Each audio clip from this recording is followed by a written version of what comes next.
नमस्कार दोस्तों, मैं अमित तिवारी स्वागत करता हूं आपका आपके YouTube channel unique education world पे। और एक बार फिर से हम उपस्थित हुए हैं एक नए टॉपिक को लेकर के। हमारा आज का टॉपिक है, हमें धार्मिक ग्रंथों से क्यों जुड़ना चाहिए, हमें रामायण क्यों देखनी चाहिए, हमें महाभारत क्यों देखना चाहिए, हमें गीता क्यों पढ़नी चाहिए, हमें बाइबल कुरान क्यों पढ़ना चाहिए। क्या हमें इन सब चीजों को अपना धर्म सिद्ध करने के लिए पढ़ना चाहिए? क्या हम हिंदू हैं तभी रामायण पढ़ें, हम मुस्लिम हैं तभी कुरान को पढ़ें? बिल्कुल नहीं।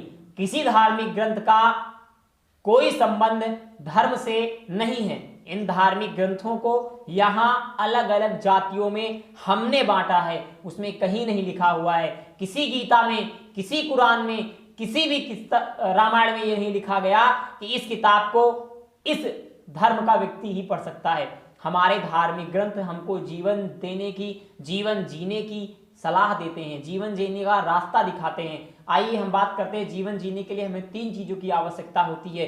हमें क्या बोलना चाहिए, कब बोलना चाहिए और कैसे बोलना चाहिए। एक बार फिर से, क्या बोलना चाहिए, कब बोलना चाहिए और कैसे बोलना चाहिए। या हम ऐसे ले सकते हैं, हमें क्या करना चाहिए, कब करना चाहिए और कैसे करना चाहिए। अगर आपको 3 चीजें आ गई, तीनों में संबंधता आ गई, तो आप जीवन को बहुत अच्छे से चला सकते हैं।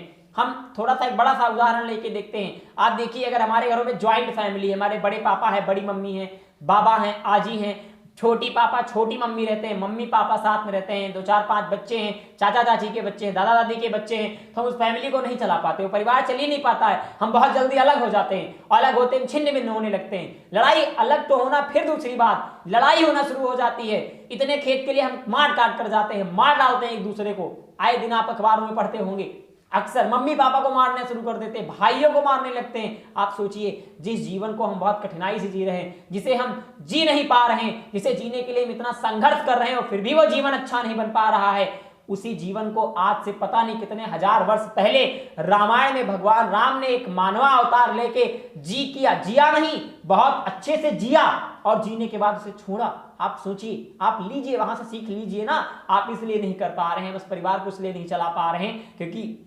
हम उतनी दूर तक सोच नहीं पा रहे हैं। हम धार्मिक ग्रंथों से जुड़े तो हैं, हम उन्हें देखते तो हैं, लेकिन मनोरंजन के लिए देखते हैं, मनोमंजन के लिए नहीं देखते।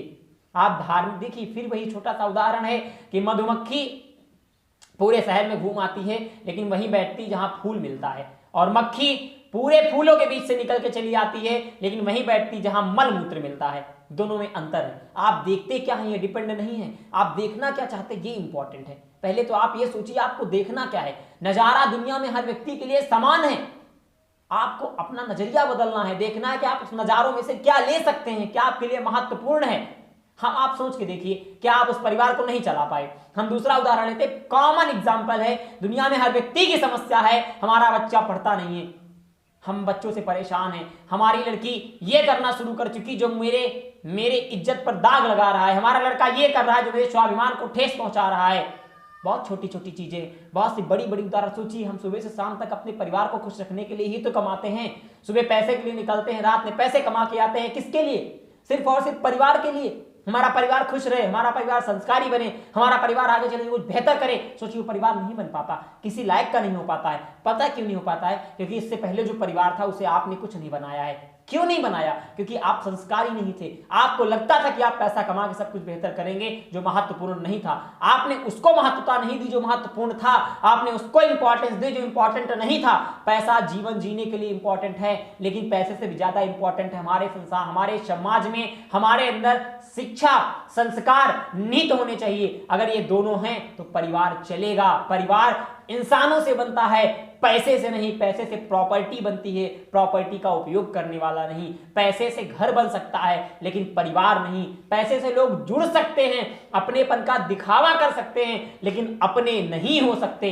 जिस दिन पैसा खत्म, वैसे उस दिन से वो अपने नहीं रहेंगे। यदि आप अपने बच्चों को पैसे के माध्यम से जोड़ रहे हैं, तो इतना जानिए कि वो बच्चे तब तक आपके हैं जब तक आपके पास पैसा है। जिस दिन उनके पास पैसा आया, वो उस पैसे के माध्यम से आपका पालन करके अपने बच्चों को जोड़ेंगे, आपको छोड़ देंगे, क्योंकि तब आपके पास पैसा नहीं रहेगा। आप बच्चों में संस्कार डालिए, संस्कार जो उनके पास जीवन पर्यंत रहेगी। आप प्रतिदिन अपने बच्चे को रामायण की कहानी क्यों नहीं सुनाते? दुनिया भर की कहानियां तो बताते हैं। आपका बच्चा दिन भर मोबाइल लेके यूट्यूब चलाता है, दिन भर मोबाइल लेके चैटिंग करता है, आप क्यों नहीं देखते? मैं मोबाइल देने का खंडन नहीं करता, मैं बच्चे को सुविधा देने का खंडन नहीं करता, बच्चे को सुविधा दीजिए लेकिन अपने देख रेख में, क्योंकि बच्चों के उम्र के साथ बच्चों को पता नहीं होता क्या उनके लिए अच्छा होता है क्या बुरा। उन्हें जो अच्छा लगता है वही वो अच्छा समझ लेते हैं, जो बेहतर नहीं है। जो अच्छा लगता है वो भविष्य में हमेशा अच्छा नहीं होता है। आप गलतियां करते हैं, आप अपने बच्चों को, आप अपने बच्चियों को सुविधा दे देते हैं लेकिन सुविधा का प्रयोग करना नहीं बताते और उसका दुरुपयोग करने लगते हैं। वास्तविकता तो यह है कि या तो आप अपने बच्चों के लिए समय नहीं निकाल रहे हैं, या तो आपको पता ही नहीं है कि इस सुविधा का सदुपयोग कैसे किया जाए। ये मेरी आपसे बहुत बड़ी विनती है, अभी भी समय है, आप अपने बच्चों में संस्कार डालिए। प्रतिदिन उन्हें आप रामायण की एक कहानी क्यों नहीं सुनाते? प्रतिदिन शाम को सुनाइए, प्रतिदिन शाम को सुनाइए, बिठाइए अपने पैर के पास, 10 मिनट पैर दबाने को बताइए।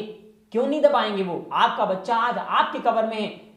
पैर दबवाना गुलामी करवाना नहीं है, बच्चे को परेशान करना नहीं है। वो बच्चा जो पूरा दिन घूमता है 10 मिनट आपके पैर दबाएगा, थक जाएगा? बिल्कुल नहीं थकेगा। लेकिन उसी बीच आप उसे रामायण की एक छोटी सी कथा सुनाइए, महाभारत की कहानी सुनाइए, उसकी एक सीख बताइए। प्रतिदिन आप कुछ ना कुछ बताएंगे, प्रतिदिन आप कुछ ना कुछ बताएंगे, बच्चे के अंदर कभी ना कभी तो कुछ जाएगा। लेकिन सिर्फ कहानी मत सुनाइए, अपने अंदर भी उस कहानी के कुछ चरित्र को लीजिए। आपको पता है अरुण गोयल जिन्होंने राम का रोल अदा किया था, उसके बाद उन्होंने कोई पिक्चर नहीं की। उन्होंने कहा अगर इसके बाद मैं किसी पिक्चर में किरदार निभाऊंगा तो मेरे राम के उस किरदार को धूमिल माना जाएगा। सीता का रोल अदा करने वाली क्या नाम था, दीपिका चिखलिया, माता सीता का जिन्होंने रोल अदा किया था, उसके बाद उन्होंने जितने भी सीरियल में या पिक्चर में अभिनय किया केवल और केवल माता का रोल अदा किया। किसी में भी उन्होंने छोटे कपड़े नहीं पहने। उन्होंने कहा कि मुझे अपनी छवि को धूमिल नहीं करनी है। आपको पता है रावण जो क्या अरविंद त्रिवेदी जिन्होंने रावण का रोल अदा किया था, उसके बाद वो बीजेपी के सांसद भी रहे लेकिन उन्होंने उसके बाद से कोई रोल नहीं अदा किया। आप सोचिए ये लोग भी किरदार निभा रहे हैं। इस रावण के किरदार को पहले अमरीश पुरी को दिया गया था, लेकिन अमरीश पुरी ने रामानंद सागर के जो हमारे प्रमुख थे उनसे हाथ जोड़कर नम्रता से निवेदन किया था कि मैं इस किरदार के योग्य नहीं हूं, क्योंकि मैंने पहले ही अपना अभिनय और अपनी पहचान दूसरे किरदार में बना रखी है। यदि मैं इस किरदार में जाऊंगा तो मेरे अंदर वो प्रॉपर्टीज, वो गुण निहित होंगे कि मैं और किरदार को नहीं कर पाऊंगा। हम ये नहीं कहते आप भगवान बने। अब भगवान के कुछ गुणों को जो व्यक्ति पालन करने लगता है ना, उसके अंदर स्वयं वैसी प्रॉपर्टी आ जाती है, वो पूजनीय बन जाता है। आप देखिए आज भी बहुत से घरों में अरुण गोयल और दीपिका की फोटो लगी हुई है। आज के कुछ साल पहले जब रामायण आती थी तो लोग नहा के जाते थे रामायण देखने, चप्पल उतार के बाहर अंदर बैठ के रामायण देखते थे। जितनी देर रामायण के प्रत्येक अभिनय पर रोते थे, उनको हंसता देख के हंसते थे, फूल माला बरसाते थे, धूप बत्ती पहले लगाई जाती थी टीवी की, उसके बाद रामायण देखी जाती थी। क्या आपको लगता है वो मूर्ख हैं? बिल्कुल नहीं, उनके अंदर एक श्रद्धा थी, तब संस्कार भी थे। आपको याद होगा, आपको बहुत अच्छे से याद होगा कि जैसा आज आपका बच्चा आपसे बात कर लेता है उस तरह कभी आप अपने बाप से बात नहीं कर पाए थे। वो मारते नहीं थे लेकिन आपके अंदर संस्कार थे। आज भी हम में से बहुत से लोग अपने पापा से बात करने में हिचकिचाते हैं। क्या अपने बाप से डरते हैं? नहीं, उनका सम्मान इतना अंदर भर गया है। संस्कार इसको कहते हैं। आज भी बहुत से लोग सुबह उठते हैं तो सबसे पहले अपने दिन की शुरुआत अपने माता पिता के चरणों से करते हैं। क्या आपका बच्चा भी ऐसे करता है? नहीं करता है। क्यों? क्योंकि आप नहीं करते हो। आप बड़े बन गए हो, आप सोचने लगे हो, हम पैसा कमाने लगे हैं, हम पढ़े लिखे होने का मतलब अशिक्षित होना नहीं है। शिक्षा हमें संस्कार देती है, संस्कार हमसे लेती नहीं है। ये हमारी आप सबसे रिक्वेस्ट है कि कुछ समय अपने धार्मिक ग्रंथों को दिया करिए। अगर आप जीवन में उलझे हैं तो सभी प्रश्नों का उत्तर उसमें है। आज जिन प्रश्नों से हम परेशान हैं, हम क्या करें, जिंदगी में क्या करें, मन एकाग्रचित कैसे करें, पढ़ाई कैसे करें, क्या करें कि सफल हो जाएं, ऐसे बहुत सारे प्रश्न 5000 वर्ष पहले भगवान अर्जुन ने भगवान श्री कृष्ण से पूछ लिया था और प्रत्येक का उत्तर गीता में अवतरित है। आप एक धर्म की सहायता से नहीं, ज्ञान के लिए आप उसे पढ़ के देखिए। आप देखिए, दूसरी बात, आप लोगों का उपकार मानना शुरू करिए, झुकना स्टार्ट करिए। अगर आपको बड़े दिखना है तो बड़े बनिए, लेकिन अगर आपको शिक्षित होना है, ज्ञानवान होना है, छोटा बनना सीखिए, बहुत फायदे में रहेंगे। बाकी बातें हम फिर अगले वीडियो में करेंगे। इसमें बस इतना ही। फिर से मैं विदा दीजिए, नेक्स्ट वीडियो में मुलाकात होती है। जय हिंद, जय भारत, जय श्री राम।